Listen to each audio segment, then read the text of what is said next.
Hey guys, what's going on? It is LynxWarlord here, and today I'm not going to be bringing you my normal Modern Warfare 3 tips and tricks style of video. Instead, I'm going to be talking about some recent events that have just happened. Now, for all those who don't know, I haven't actually been on YouTube for the past 2 weeks uploading videos. It's actually been my girlfriend uploading my videos for me because I was actually on holiday or vacation, as Americans would say, and I was abroad. I was actually in Malta, and it was a really good time. But as you can probably tell by the title, there was a big problem. And let me go ahead and explain this right now. I actually took all the notes down on my iPhone as it was happening and just after. Now, basically, I'd been there for about 13 days at this point, and I was staying there for 2 weeks, and I was in bed. Now, first of all, let me explain why I was in bed with my brother. Now, the hotel, the apartment that we were in, we have like a timeshare there, which means we go there quite often, and it sleeps six, and the fold out bed that was on the settee was an absolute nightmare. It was giving me backache. It was too hot, so I said, right, never mind. I'm going to sleep in that bed with him. I'm not gay. It's my own brother, and I'll use my own bedding and all that stuff. But I slept in the same bed next to him. Okay, that's totally normal. You do it when you go camping and all that stuff. Anyway, that's totally not the point.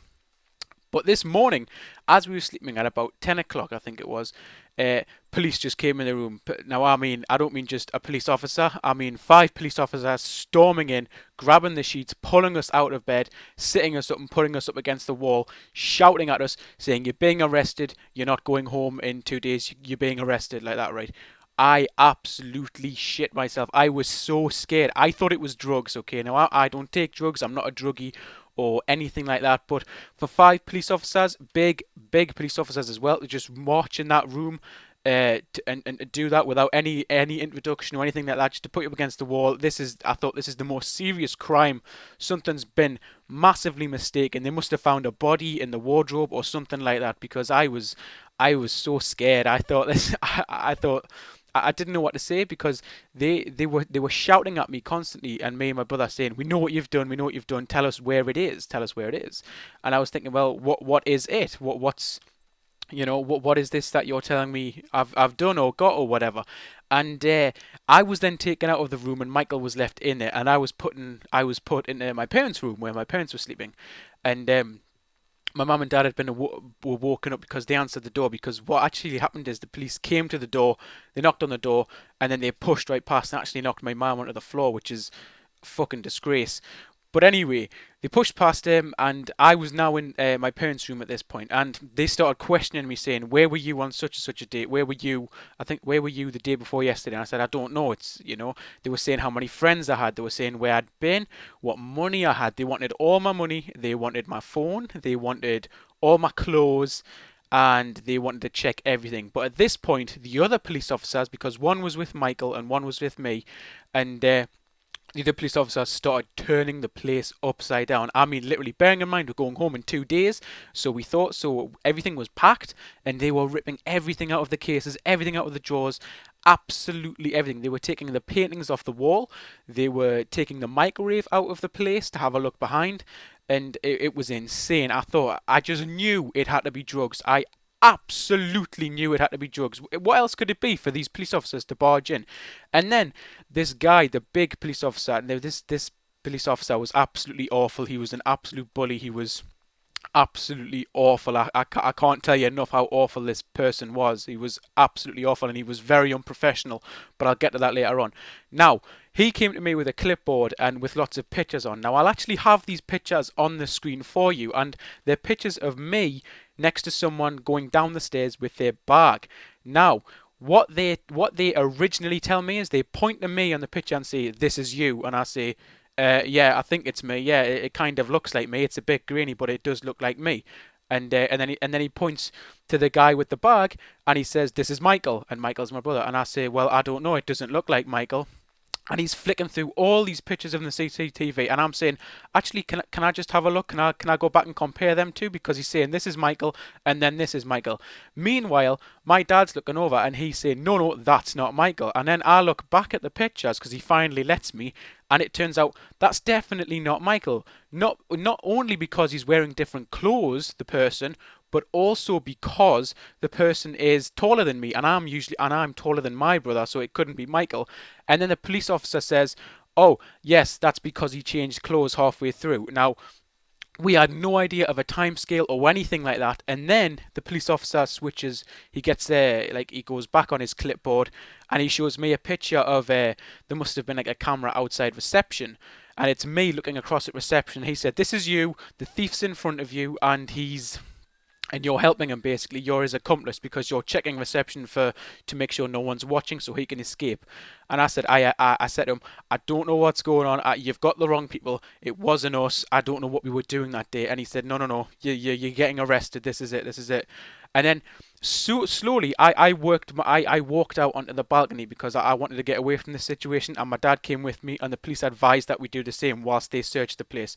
Meanwhile, my brother was being interrogated, but they actually it was awful what they did. They actually pushed my mum into a different room and made her get changed in front of them because she had just got out of bed, kind of thing, to answer the door. He's big thudding at the door. So they two policemen were in the room whilst my own mum was getting changed, which is absolutely horrific, man. I mean, my mum's got chronic heart failure. Her heart's very, very weak, and to go through that experience is absolutely disgraceful over false accusations as well, and it's just an absolute disgrace because we'd been going to that hotel for a very long time because often my family, particularly my mum and dad, go away a few times a year to Malta because there's a lot of heritage. Like my nana actually came from the island, and the family goes back there. It's where the roots are, and she's there all the time. Her sister's there all the time. Her dad's there all the time. My nana was there all the time before she passed away. The hotel knows our family very, very well. But to say that we're thieves and all this, and it was an absolutely horrible, horrible experience. But bearing in mind, at this point, I still don't know what's been taken. And then slowly it emerges that it's a bag that's been taken, and they think that I was involved with the stealing of this bag. But as we explain the story to them, they find out that, oh, it couldn't have been Michael because this guy's taller. And once that starts coming out, I then start to realise, hang on a minute, this isn't right, because they come in here shouting around saying that's my brother and that this is you and that you're doing this. They don't have their facts right at all. And then I'm starting to realise, hang on a minute, you've said that, this is all just a tactic. You're trying to be a nasty bastard, saying a lot of bullshit to me, trying to get me to confess to something I haven't done. And then I click on and I think, yes, it's the good cop, bad cop thing. And I have been a fool to play along with this because I was absolutely scared out of my wits, and anyone else would be the same. No one's not going to be scared because it's an absolutely terrifying experience to be dragged out of your bed by 5 police officers, pinning you up against the wall, shouting at you, "Where is it? Where is it?" But yeah, guys, moving on now. After try to think, what was it again? They kind of after they finished searching, they didn't find anything. They gave me my stuff back. We sat down and we kind of explained it all to them. And the thing that actually saved us from getting taken away and arrested and banged up abroad was that we said, check the other security camera and you'll see that I was walking downstairs at reception with my family. I wasn't just walking down with this thief, because the thief was right next to me and with me, and I was actually getting in the elevator, the lift, to go down. He went down the stairs with a bag, which was a tactic, by the way. He went downstairs with the bag, the thief that he'd stolen, and he'd put a woman's hat on because it turns out that he'd actually broken into an old people's apartment that was in our hotel. He'd taken absolutely everything of value.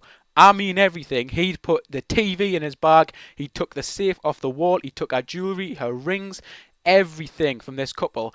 And he'd gone down the stairs with this big bag. He put the husband's shirt on and he put the wife's hat and glasses on as a disguise. And I was standing right next to him at all times. I didn't have a clue what was going on. If he'd asked me to help him with his bag down the stairs, I would have said, yes, of course, mate, I'll help you with your bag. It's a hotel. People have bags. People go up and down the stairs with them. That's just how it works. But these police officers were saying that it was all me. That was my brother. But their story fell apart in their hands. It absolutely crumbled, and then we realized what an absolute shambles this had became. They were accusing us of things we hadn't done, and we managed to save ourselves. We managed to prove ourselves right and wrong.